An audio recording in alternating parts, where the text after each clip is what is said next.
नमस्कार बच्चों, स्वागत है आप सबको स्टडी टाइम यूट्यूब चैनल पर।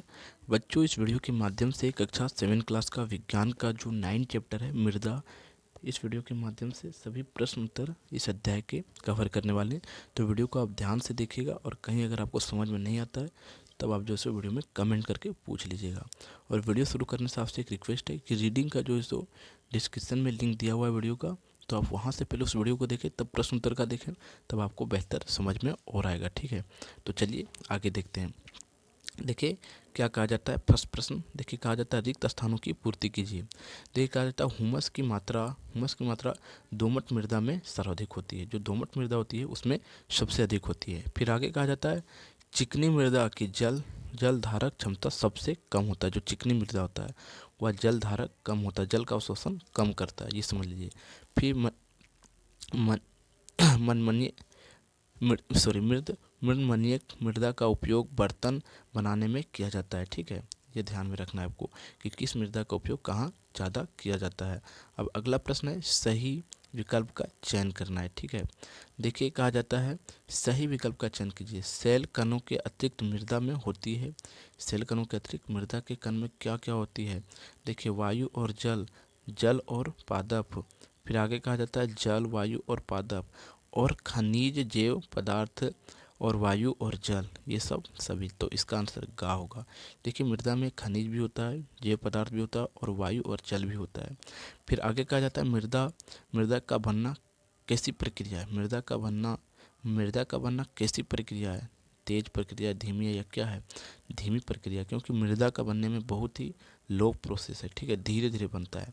आगे फिर कहा जाता है मृदा में उपस्थित सड़े गले पदार्थ को क्या कहते हैं। जो मृदा में उपस्थित सड़े गले पदार्थ होते हैं उसे क्या कहते हैं, तो उसे मृत्तिका कहते हैं। ठीक है, अगला है निम्नलिखित में से किस मृदा में जल का अंतःस्वरण सबसे अधिक होता है। कि सबसे ज़्यादा जो सो कौन सा मृदा जल को अवशोषित करती है, तो वह बालुई मृदा होगा। ठीक है, आप देखते भी होंगे घर में कि बालू जो सो है, तो वहाँ पानी अगर आपका गिरता है तो वह जो बालू जल को तुरंत ही अवशोषित कर लेता है। ठीक है, तो सबसे अधिक जो सो यही करता है। अब अगला प्रश्न है जो मिलान करने वाला है।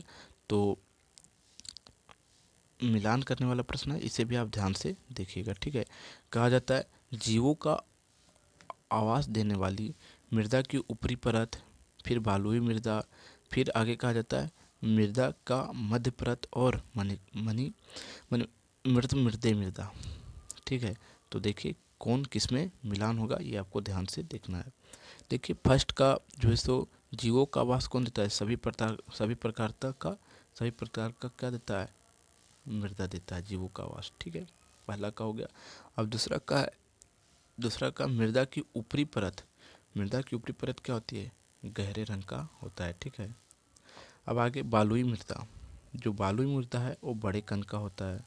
ठीक है, अब अगला है मृदा की जो मध्य परत होती है उसमें हुमस की मात्रा कम होती है। ठीक है, अब मृतमनीय मृदा या संघन छोटे कण की होती है।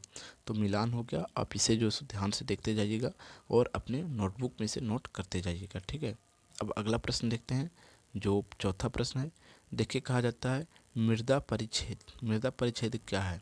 इसके विभिन्न संस्कारों का चित्र वर्णन कीजिए। ठीक है, देखिए उत्तर मृदा के विभिन्न परत से गुजरते हुए ऊर्ध्वकाटक मृदा परिच्छेदित मृदा कहलाती है। और मृदा परिच्छेदन में प्रत्येक परत स्पष्ट गठन, रंग, गहराई और रासायनिक संगठन से में भिन्न होता है।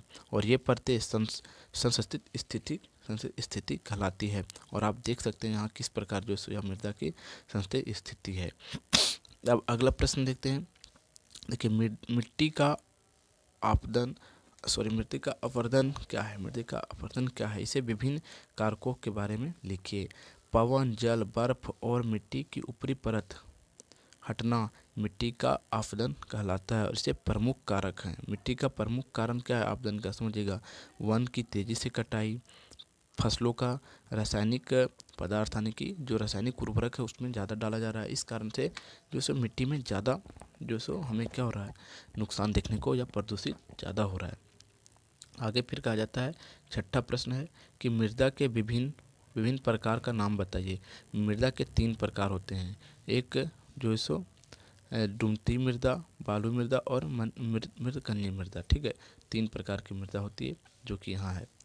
अब अगला देखते हैं, 7वां प्रश्न है मृदा संरक्षण के लिए विभिन्न उपायों का वर्णन कीजिए। कहा जाता है अधिक से अधिक हमें वृक्ष लगाना चाहिए जिसके कारण से मृदा का अधिक संरक्षण होगा, और वन वनोन्मूलन पर प्रतिबंध, यानी कि वन की कटाई पर हमें प्रतिबंध लगाना चाहिए, क्योंकि वन की कटाई अगर कम होगी तब जो इसको क्या होगा, मृदा का अपरदन भी कम होगा। फिर अगला, बिरसा ने अंतासुरन रावण को, देखिए ये जो सॉल्यूशन का प्रश्न है, इसे जो सो आप इस अध्याय में नहीं बनाएंगे तो उससे काम चल जाएगा। ठीक है, लेकिन अगला प्रश्न देखते हैं। देखिए कहा जाता है मृदा प्रदूषण रोकने के उपाय के बारे में बताएं कि मृदा का प्रदूषण कैसे रोका जा सकता है। प्लास्टिक के सामान और पॉलीथीन की थैली के उपयोग पर प्रतिबंध लगाना। ठीक है, उर्वरक कीटनाशक दवाइयों का उपयोग रोकिए और इसे जो सो कम कीजिए। ठीक है, रोका तो नहीं जा सकता लेकिन कम किया जा सकता है। के तरीके का मृदा का प्रदूषण से रोकने का यही सब तरीका है। फिर आगे कहा जाता है धान की फसल के लिए कौन सी मिट्टी सबसे उपयुक्त मानी गई है। धान की फसल के लिए दोमट मिट्टी, जो दोमट मिट्टी है वो सबसे उपयुक्त मानी गई है। ठीक है, और उसमें सबसे अधिक उपजाऊ पाया जाता है। अब अगला प्रश्न है 11वां प्रश्न, कहा जाता है कैसे स्थान पर मृदा का अपरदन अधिक होता है। कौन से स्थान पर मृदा का अपरदन सबसे अधिक होता है। तो मरुस्थल और बंजर भूमि पर मृदा का अपरदन सबसे अधिक होता है, क्योंकि वहाँ ना तो पेड़ पौधा लगा होता है, वहाँ हवा भी चलता है, तो भी मृदा जो सो उड़ के एक स्थान से दूसरे स्थान तक जाती है, और बारिश भी होता है, उस कारण से भी जो सो मृदा एक स्थान से दूसरे स्थान तक मिट्टी के पानी के जरिए जो सो बह के चला जाता है बारिश के जरिए। अब अगला प्रश्न है 12वां प्रश्न, कहता है चिकनी मिट्टी जो मृदनीय मृदा कहलाती है और भारी क्यों होती है। चिकनी मिट्टी के कण बहुत ही महीन कण होते हैं और आपस में जड़े रहते हैं, यानी कि एक दूसरे से बहुत ही सटे रहते हैं, और कण इसमें वायु कम होती है, और इसके कण के बीच सूक्ष्म स्थान में जल अवरुद्ध अटक जाते हैं, जिसके कारण से यह बहुत ही भारी होता है। सबसे बड़ी बात है कि इसके कण जो से एक दूसरे के ज़्यादा ही निकट होते हैं, जिसके कारण से यह जो सो ज़्यादा ही भारी होते हैं, और यही इसका जो मेन रीजन है भारी होने का। अब अगला कहा जाता है कौन सी मृदा सबसे हल्की होती है और क्यों। बालू मृदा सबसे हल्की होती है क्योंकि इसके कण जो सो एक दूसरे की बड़े होते हैं, और ये एक दूसरे कण की अपेक्षा बड़े कण होते हैं, और जिससे ये आपस में जल्दी जुड़ नहीं पाते हैं, इसलिए इन कणों के बीच का रिक्त स्थान रह जाता है। इससे रिक्त स्थानों में वायु भर जाती है और यह हल्की हो जाती है। बात सीधा है, अब बात को समझ भी सकते हैं। अगला है मृदा के प्रमुख अवयव कौन है। मृदा के प्रमुख अवयव कौन है। मृदा के 3 प्रमुख अवयव हैं, रेत, सिल्क और मृतिका। ठीक है, मृतिका, यही सब जो है सो। अब अगला प्रश्न है मिट्टी संरक्षण के लिए वृक्षारोपण क्यों आवश्यक है। देखिए मिट्टी संरक्षण के लिए वृक्षारोपण इसलिए जरूरी है क्योंकि इससे मिट्टी का आपदन रुक जाता है और जिससे यह संरक्षित रहता है। इससे हम जो है सो पर्याप्त मात्रा में मिट्टी का प्राप्ति होती है, और जिससे अच्छी फसल का भी हमें जो है सो ज़्यादा फसल भी उपज होता है। और इस प्रकार यह अध्याय का जितने भी प्रश्न उत्तर था सभी प्रश्न उत्तर समाप्त होते हैं। अगर आपको वीडियो अच्छा लगा हो तो वीडियो को आप लाइक करके जाएं, और हमारे चैनल पर नए हो तो चैनल को सब्सक्राइब जरूर करें। तो फिर मिलता है आपको एक नई वीडियो में, तब तक के लिए जय हिंद।